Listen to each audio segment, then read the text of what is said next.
At first there was nothing but darkness. He seemed aware, yet not aware. But a tiny thought peeped from a darker corner and slowly became a reality. But at last the spinning stopped, and there it was, full-blooded. Cassius remembered, then wished he hadn't. He could see the headlights of the car cornering too fast, drifting across the road. He tried for the grass verge, but in a second all was thundering sound, shattering glass, tearing metal. Then a million stars, fading into oblivion.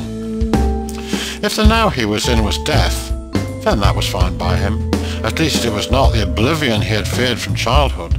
Good, he thought, there is life after all. He felt that he was not breathing. Panic, until he remembered that now he was dead, he wouldn't have to. There were voices, two of them. One male, the other female. The male voice thin and reedy. All the readings are normal, and it is time to see if there are any responses. Response to what? Cassius wondered. The female voice, a rich contralto. Agreed.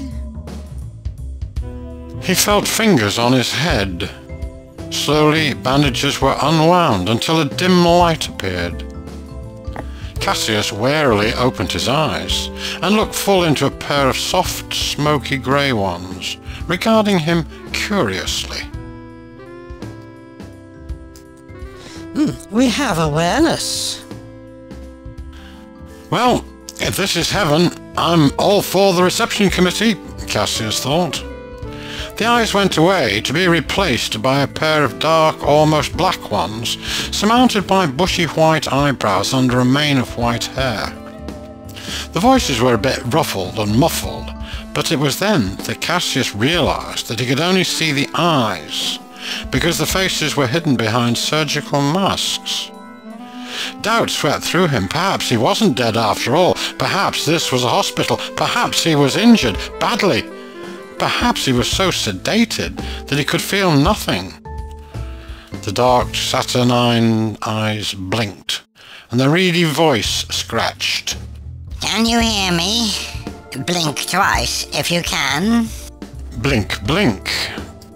Can you see me? Blink, blink. The eyes crinkle. Good. Everything faded for aeons. Cassius roamed space and time, remembering. What about the film? What about his flat? Was his car a total wreck? How long had he been here, wherever that was? Endless questions that circled his mind without answers. The next time he awoke, heaven was with him again. Dear Cassius, you were in a very bad accident, but you're safe here, and we will look after you, so don't worry about a thing. She said, then paused, and continued. I'm sorry, but you damaged your spinal cord and are paralyzed from the neck down. There is no feeling that we can find anywhere. Jesus, thought Cassius, what a way to break the news. He tried to reply. His mouth moved, but no sound came. Heaven merely smiled, and as if reading his thoughts. You can't talk, but you can have music, television, radio. You won't be bored, I can assure you. So saying, she turned and went where Cassius could not see, as he could not move his head an inch in any direction. More aimless thoughts until Satan returned and casually said, You have been comatose for several months, kept alive by machines until it has been established that you have no relatives or anyone that could be traced. It was then decided that as the bed was wanted for more urgent cases, you would be allowed to die. That was in the eyes of the others, but you would not really die. You were needed for a very important reason. Falsifying your death and the necessary records was accomplished without trouble. And now, in the eyes of the world, you are buried in a nice grave with a proper headstone. Cassius listened with mounting horror as this story unfolded. He wanted to scream, "No, no, no!" But all there was a small crook. Heaven seemed to be his only comfort, cold as that was, but Satan was another thing altogether. Eventually he had the full story. His body was useless, shattered, ruined.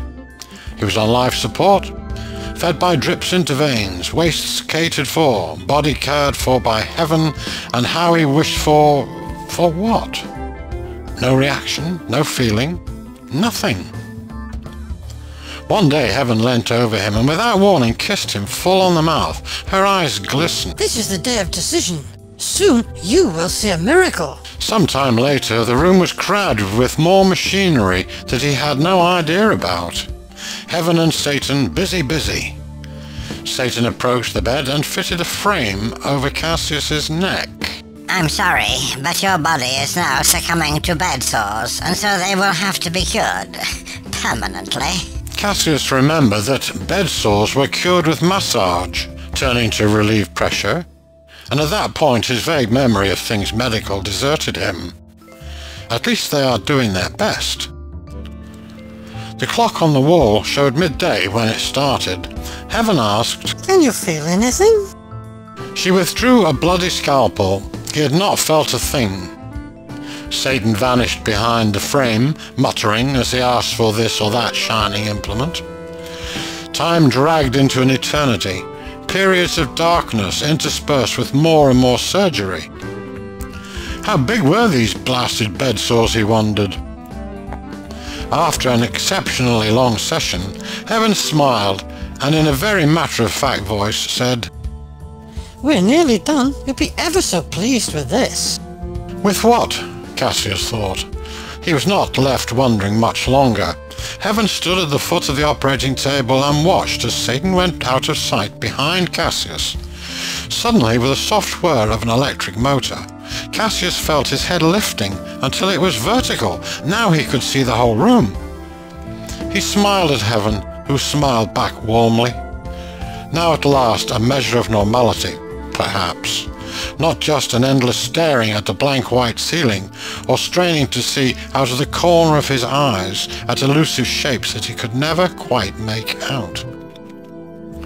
As his eyes left Heaven's face and drifted reluctantly down, he shuddered mentally as he saw the blood-spattered apron, the reddened gloves holding something that dripped.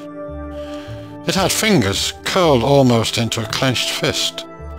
It was an arm, neatly removed at the shoulder. Heaven saw what he was looking at, and said gaily, "You won't need this anymore. It would only have come bad eventually, and then it would have had to be removed. So we did it now." Satan came into view, also smiling. That's right, your body was a mess, so we've removed it. He came a step or two nearer and bent to remove the frame. Seconds later, he stepped back, the frame now hanging by his side. In that moment, Cassius wished he had died. From the neck down, he was attached to a wheeled device that purred. Clear plastic pipes pulsed blood. Wires and tubes wound their various ways into him. But worst of all, in a bin, lying at impossible angles, were legs 2, arms 1, body 1 in pieces. Heaven, guilty, propped the other arm with the rest. She turned and said, "They said it couldn't be done, but we've proved them wrong. You're still alive. Clean oxygenated blood feeds the brain through the carotid arteries, so you continue to live. Now, please smile for the camera. This video will make $1 million for us on the SNUFF movie circuit. It's a pity that you won't be around, but we can't let the star of the show be seen, can we? I mean to say, you are dead and buried anyway.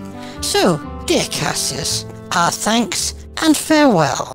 She went to a wall and turned a large switch. The electric motor stopped purring. The blood stopped pulsing. The light faded, and Cassius once more went on that long, long journey that has no return ticket.